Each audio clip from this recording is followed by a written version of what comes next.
there. Today we're talking with Jared Michaud about his YA science fiction novel Bright Star. In that, I'm going to struggle with this. Energemetra 6, the epimyth begins. Bright Star is the beginning of an epic space adventure that introduces readers to Nate, a boy desperate to escape the prison of an ordinary life made unbearable by his autism. When he is unexpectedly transported to another universe, Nate's perceived disability is transformed into a near superpower. Welcome to BookWorthy, Jared. Thank you, Valerie. It's wonderful to be here. I really appreciate you having me on. I was looking forward to it, and I really love this kind of conversation. So thank you. I'm glad to have you here. I love science fiction and fantasy, and so it's neat to see people diving in and with Christian themes in those genres. And so, but before we get into the meat of it all, I'm going to start us off with a dangerous question. Jared, Since you are a science fiction writer, we must know if you prefer Star Trek or Star Wars. Well, when I was really young, I listened to a huge amount of the Star Wars fiction that was written around the universe. And up until episode 1 came out, Star Wars was my favorite. It was amazing, and I loved it. And now Star Wars is an utter disaster, but so's Star Trek. And when I was a kid, I would watch Star Trek Next Generation with my dad. It was a special thing we did together. So, I liked Star Trek, but Star Wars 1, 2, and 3 and the surrounding universe are the best, and nothing else in the Star Wars universe exists, so we're good there. I agree with you. There is definitely a sweetness to episodes 4, 5, and 6 that, with all of the expansions of this, I was just talking with my son yesterday. He wanted to know what the word lore meant, and I'm like, all right, well, let's talk about that. Look at Star Wars, because when episode 4 came out, all the ideas and the structure, the government, the empire, the Jedis, all of it was lore. There wasn't any story with it. So he had a really easy time kind of understanding, okay, lore is the history, what everything's built on. And right. There is a sweetness to that story because, it does echo a bit of the salvation story in the Bible as well. So what made you inspired to write science fiction? Well, when I was a kid, I had a pretty difficult time growing up. And one of the things that I did to escape was I would make up stories in my imagination. And at first, it was just I would visit worlds of characters I loved, stories that I read, and I would make myself a part of their story. But then eventually I decided I needed my own story. And so I started coming up with a science fiction story in my head. And, as time went on, it developed more and more. But when I was 12 years old, I started writing the prologue to a book that would eventually be Bright Star. The prologue got to be over 200,000 words. I finished when I was about 16, and it was totally unpublishable. Nobody could ever read it. It was awful. And it was a total waste of paper and a wonderful use of time. It taught me how to write. So my advice to other people who are starting actually is along those lines. The first things you write are going to be a waste of paper, but they will be the best use of time that you can make because that's how you learn. And so it was when I was a little kid that I started writing it, and I don't even know how to go deeper than that, Well, was there anything about space, in that itself that really inspired you to say, ooh, I want to go see other planets. I want to, learn more about the stars. Okay, so actually the answer to this is a little weird, and it's going to tie into one of your later questions, but the way my brain works is kind of different from most people's. I'm wired differently from most people, and so I think very systemically about everything. And if I'm going to be in other people's worlds and I'm going to be bringing them into my world, then my world has to be in space because everything is encompassed by the universe, and we have to go out there so that was sort of how that happened, I guess. And I always loved space stuff, so I don't know. There's sort of a visceral attraction there to me that's just kind of part of me. I don't know. It's nice to see something that can look chaotic be organized, because it's just one of those like amazing things God did, that it looks chaotic, but it is so much precision into how he created the universe, and Oh my how gosh. the distance of stars, the distance of our sun, the tilt of our earth, all those things is just And how amazing. beautiful. How, yes. This light show, this thing that's out there. My gosh, the beauty. Mm-hmm. And I love how space kind of was it. It's never ending, just to show that God is even bigger than that. Like, we can't even fathom the length of the universe. We'll just think God is even bigger than that. And I love showing that to my kids when we go out and look at stars and stuff, just to be like, look, this is so far away and God is even bigger. So That's I love awesome. that. So how do you feel that science fiction can help communicate truths about God to teens and young adults? Okay, so the way I generally approach this goes something like this. As a writer, there are 3 things that I try to do and 1 thing that I try hard not to do. So the first thing you got to do is you got to tell a fun story. Everything starts there. It has to be a story that people love. And part of that is, number 2, you put some of yourself into the characters. Okay, so your experiences have to play into the story. They have to be a part of it. And that's how you call out to other people. That's how you make them experience it with you. That's how you pull people in, and something about that you just can't do without it. And when you find a book that doesn't do it, it doesn't hold your attention. Okay, so then the third thing is, it's what I call myth, and this is sort of a Tolkienian definition of myth, I would say. It's goes something like this, that there's truth out there in the world, real, solid truth that God built the world on. It's like, imagine the skeleton of reality is truth.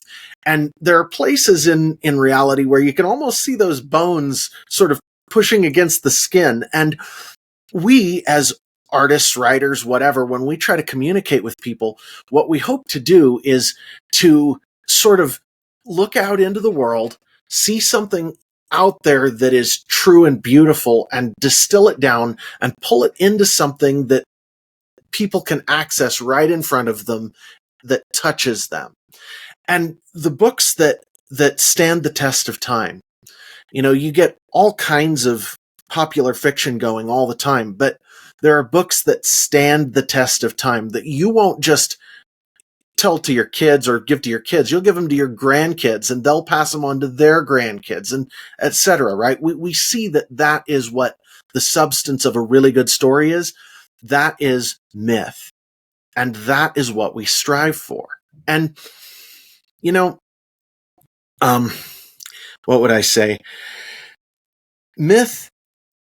That's a good introduction to it, but there's more there, because when we look at the world around us, it's kind of crazy, right? There's a lot of craziness going on. And I would say something that has been coming to me lately, that God's been really actually making real to me, is how what he gave us with the Bible is a set of stories. It wasn't a description of how to act, though you can pull that out of it.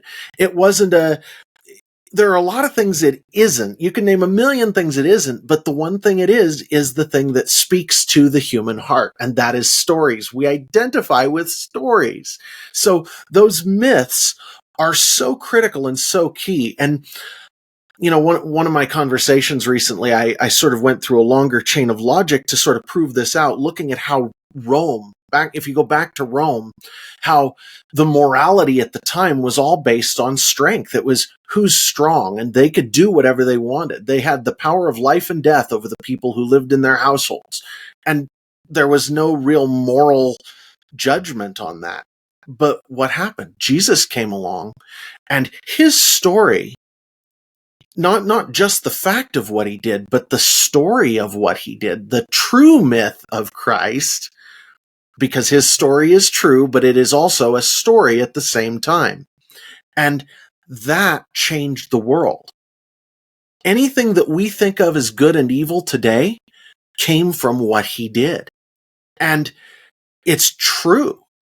And so as a writer, I think that the best thing that I can do is, number one, tell a good story. Number two, put some of myself into the characters. But more than any of that, as you read through Bright Star, what you'll see is that his story echoes Christ's story in ways that aren't exactly the same. It's like Marcus Aurelius said that our actions echo in eternity. Well, if that's true at all, then Christ's actions echo loudest of all. And so what I put into my story was supposed to be an echo of that. But the substance of it, what I asked myself was, if I were a Christian and I were transported to another world, like in the Chronicles of Narnia, and I had the opportunity to fix something that was broken in that universe, not sin, because Jesus did that. I don't have to fix I don't have to refix in another world what Jesus fixed. But instead, there's another problem in that world that came in at the beginning of the universe. But I'm a Christian and it's my job to live that out. What's that story going to look like? That was what I asked myself when I wrote Bright Star. So as people read through the story, they'll see an echo of Christ's story, but they'll also see a picture of what it looks like to live as a Christian in a damaged universe where we are called to be Christians, little Christs, followers of Christ. We take up our cross every day, and it's hard, and it's difficult, and it's scary, and yet what we do has an impact that is just powerful. And so that is what I wanted to communicate through Bright Star. And, I can't promise that I did it perfectly. I'm just a guy, but man, if I could aspire to anything, that would be it. That's really neat. I love that.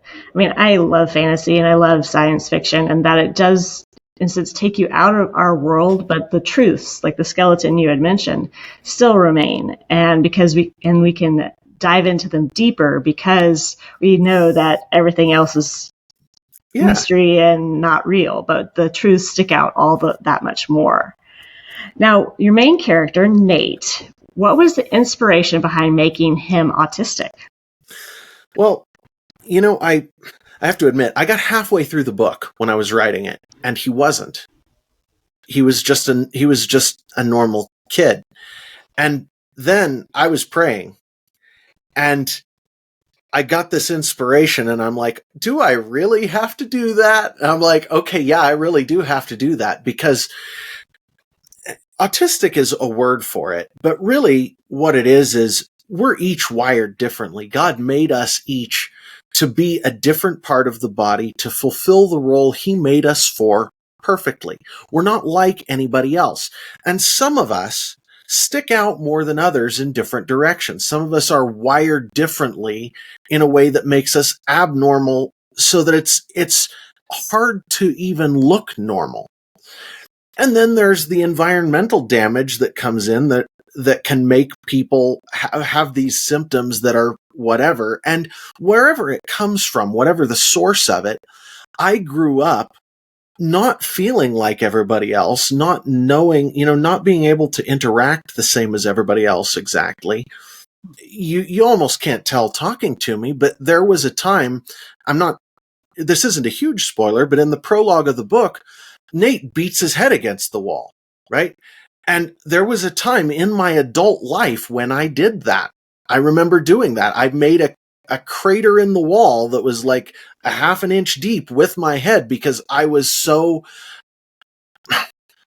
I don't even know how to put words to it, but overwhelmed. I was, overwhelmed is a good way to put it, but the way I was handling it wasn't healthy, and I had to learn how to handle it and how to work with it. And when you read books, how often do you see main characters who are two things? Number one, they're wired differently, or autistic, however you want to put it, And at the same time, the whole book isn't some kind of exploration of and glorification of that.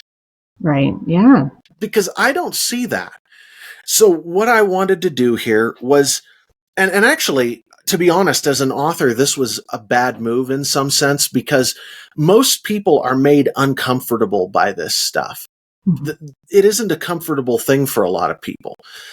But my goal was to reach out to the people who needed to hear it. The people who, like me, are growing up not really understanding what's up with them and can't interact like everybody else exactly. And maybe it's not as extreme as what you see with Nate in the book, but it's still there, and they see it, and it connects with them on a heart level, and they go, oh, that's me, messed up or different, or whatever combination of those two is appropriate. Because, to some degree, I'm just different. The way my mind works is different. But by the same token, I think that there's actually some damage caused by some specific environmental toxins that made it worse at some point. So whatever the case is, whether it's something that God put there, or whether it's something that is wrong with you, it's okay to be different that way. And there's a book about me too. Yeah, I love that. There's been a trend in Christian fiction to have neurodivergent kids as part of, what is it?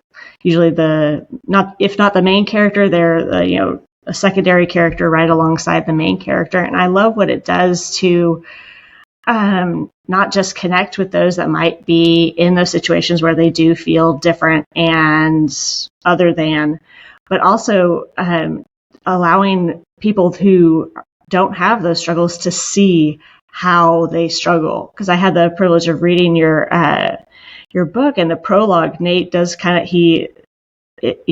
does, like you said, bang his head against the wall because of just some overwhelming sensations that he's getting. And Yeah. I have a kid that has sensor processing disorder, and kind of, as we talked before, is sensor processing. Most autistic kids do have problems understanding sensory input, but not all SVD kids are autistic. And so it was really amazing just to sit there and read that and to be like, yes, I've been there. I've watched my kid struggle with it being too loud, with it being too, overwhelming. And it was just neat to see. I don't know, it's kind of the first time I saw autism really being demonstrated in a book from the autistic person's character. Yeah. And just what's going on in his own mind. Be like, no, I'm not stupid. I'm not this, but I can't communicate. And I think there is that big struggle inside. Well, that's still a daily thing for me, where I actually, okay, as an example, some people think in words, some people think in pictures, right? That's a common dichotomy, except that's not all there is. I think in connections. The base way my brain thinks is in how something is connected to something else. And because of that, I actually have a hard time putting new ideas into words because there's too much there. I can't get it. I can't get it all to work together right without trying a few times and making it fit properly. And that's not always, but it's still like there are ways where that's the case. So I'm with you. And I have to admit, it was also a struggle for me because I didn't want to make this hard to read, where if on every page of the book, the main character is struggling with this, it's going to get to be really hard to read the book because it's just painful. But getting a taste of it, getting a flavor of it, and understanding what that character is looking back at and is, trying to cope with, that I think actually helped the story in so many ways. So it really brought Nate, it made Nate real, like a real person that's struggling, because that's what we want in our books, is we want to travel alongside a character that's struggling just like we are, and to see them overcome, to see them face their struggles and be like, you know what, I can't accept this the way it is, but I've got to keep working on it. I still got to grow myself. I still got to work towards a goal, and those types of things. I think that's what really connects us with story, no matter whether the main character is what is it, a hobbit that's too short to do anything, or if it's, a person from another planet being inserted into another place. And so I think that is the beauty of story, that it does do a great job of just letting those that feel different, connecting us and bringing empathy. And I don't know, there's such power in stories that way. Absolutely. So fun. Okay, now I struggled a little bit with this word earlier, but the Energemetra 6. Tell us a little bit about that. What is that? Okay, so Energemetra 6 is the energy force that is used to build the universe, that underlies the universe that Nate is transported into at the beginning of the book. And the word was one that I actually invented when I was about 12 myself. And, I thought about trying to come up with a different word, but I couldn't do it. And I think it gives it flavor. So, it is what it is. But that energy field, I was looking for something, and this is sort of on the writer side. I was looking for something that could give me sort of a Star Wars feel, where there is a mysterious force in the universe that acts on things that can be interacted with by the characters, but I didn't want any kind of mystical, magical mumbo jumbo stuff that could be misinterpreted into being something that was somehow evil. All Energemetra 6 is just a tool. It's like gravity or any other law of physics. It's just part of the world. And I thought that was a good way to accomplish that. So that was sort of where that came from. I find it's a very interesting, concept, and it is a place as a Christian writer we do have to be careful, because drawing on other powers and that kind of thing can bring in kind of those new age ideas that distract from the Christian truths we're trying to communicate. And I think you did a great job of, like you said, making it a force of nature, like gravity, and rather than this, mystical thing out there. Because, we do know that God is out there, and he is unfathomable, and he is where we get our hope and our strength from, but it's not this force we can appease like the Roman gods that you mentioned kind of earlier. And so it's that funky balance. And the other thing about it that's actually kind of cool is one of the things that I ended up doing. I can't say I pre-planned it, but it's like there are times when I was writing this where I'm like, oh, thank you, Lord. You gave me the opportunity to put a truth in here that's pretty cool. And one of those was that God has all the power in the universe. And if we had all the power in the universe, that still wouldn't change what we needed to do to accomplish doing the right thing. Just having more power doesn't make it easier to do the right thing. So whether it's, and that's a lesson that I tried to sort of illustrate in the book, is that even if we have all the power that you can imagine, what are we going to do with it? Are we going to, tear people's houses down because we don't like them? Are we going to, the main character comes into a place where he gets the opportunity to ask another character, so what do you think I'm supposed to do here? Right? It's like, I have all this power. What am I supposed to do with that exactly, do you think? And I thought that was a great way to illustrate that, right? It's like, what God wants of us is actually has more to do with relationship with other people and growing our own character than it does with accomplishing anything in the world, because he's got that. That's, that's handled. Right. Yeah, it's one of those just, was it just mysteries in the sense that, God has done it all. There's nothing we can do, but he is constantly working on our hearts. And it's no matter what situation we're going to be in, he wants to have a relationship with us. He wants to continue to grow us in Christ likeness. And I think that every kid asks that question, what am I supposed to do with my life? Because whether we have powers or not, that's like the ultimate question, is, what am I supposed to do? It's like, well, you're supposed to follow after Christ and based on his leading, glorify God. Well, and it's like, actually, it's like what Martin Luther said. If you're a Christian shoemaker, that doesn't mean you put little crosses on your shoes. It means you make the best shoes you possibly can. Mm-hmm. And so for each of us, God made us to be very unique individuals. I have this ability to write and tell stories, but I come from a family of people who are engineers and, they make things with their hands.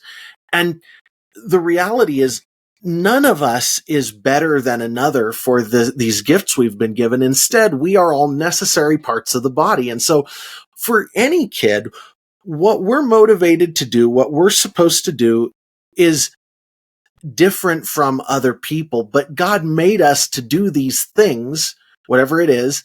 And in that, we all get to become more like Christ, but we each have these different paths we get to go down. And that was something I struggled with. So I think it's a common struggle especially for teens nowadays, where culture is telling them to be a kid, but also telling them to grow up at the same time. And it's like, well, what am I supposed to do here? And absolutely, I think stories that really allow kids to struggle along with the character that's facing the same questions, it gives them that time to understand their own selves just as much as they're understanding the characters in a story. So absolutely. Now, Jared, what has been the most impactful book in your life other than the Bible? Okay, I was about to go there. The most impactful one other than the Bible. That's actually a really hard one. I don't know if I can point to one. I really love The Great Divorce by C.S. Lewis. That one's been on my heart lately. But, before that, when I was a kid, actually, there were fiction books that were from, some of the Chronicles of Narnia books were. Orson Scott Card's Ender's Game was one of those very early on that really hit me where I lived. It helped me to understand things better. I don't know if I can point to one. I'm sorry. I would love to, but it's like there's a season and a time for each one, and at each stage there's something new, and there's a new book that comes to speak to it, or sometimes it's a song. That's very true. I know.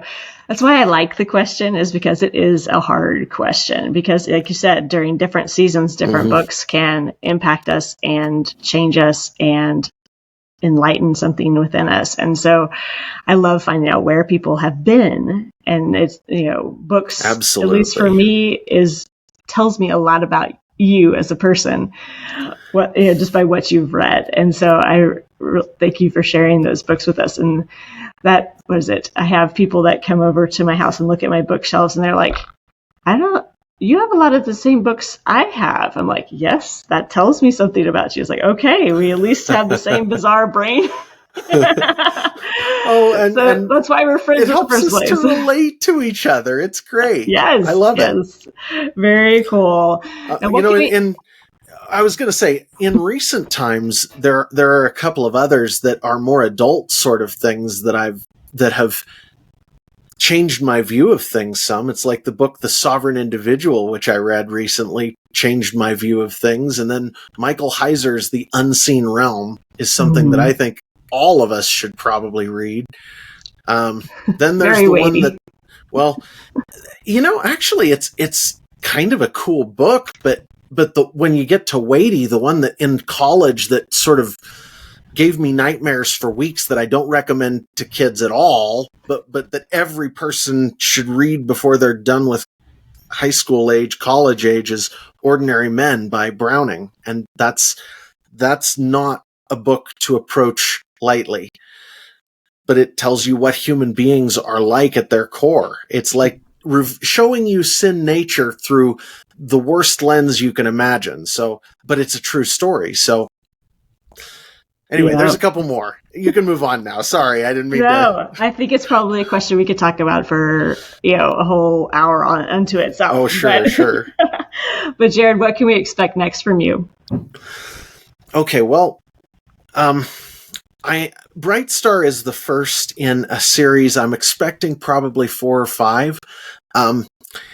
A lot of how fast I can get those out depends on how many copies of Bright Star sell how fast, because the publisher says to me that they like to earn the right to put their sequels in a bookstore, which means they like to make it so that there's copies of the book selling before they want to publish another one. So I'm hoping that at the same time I can put out some related books, maybe with some other, maybe other stories from the Bible that they sort of echo here or there or something. But I definitely have this super deep attachment to the Energemetra 6 universe, and the thought of abandoning it to go somewhere else temporarily is tough for me. So definitely looking for more of that that people can get if they go to my website and get on my email list. So if you like what we've been talking about, if you like the idea of Bright Star, whatever, there's a free short story anybody can get at anywhere on the internet called The Keeper of the Mysteries. It's a prologue to the Bright Star book. It's in the days and hours before Bright Star enters the Aurora Galaxy. And that one is a great way to find out if you actually like my writing. So if people are interested, go grab that. And then if people join my email list, I've got this other short story that it's another character in the universe and introducing him. And he is a totally different story, man. He's interesting, but I'm really enjoying getting into that. So those are the things I've got. That's what I'm working on, and hopefully more stuff in the E6 universe. Sounds really neat. I'm really excited about what you are doing in, kind of Christian science fiction, and to bring those core truths that we love and know from the Bible to audiences that may not typically pick up, a biblical fiction or historical fiction book. So I'm really excited about what you're doing. Where can people find out about you and your books?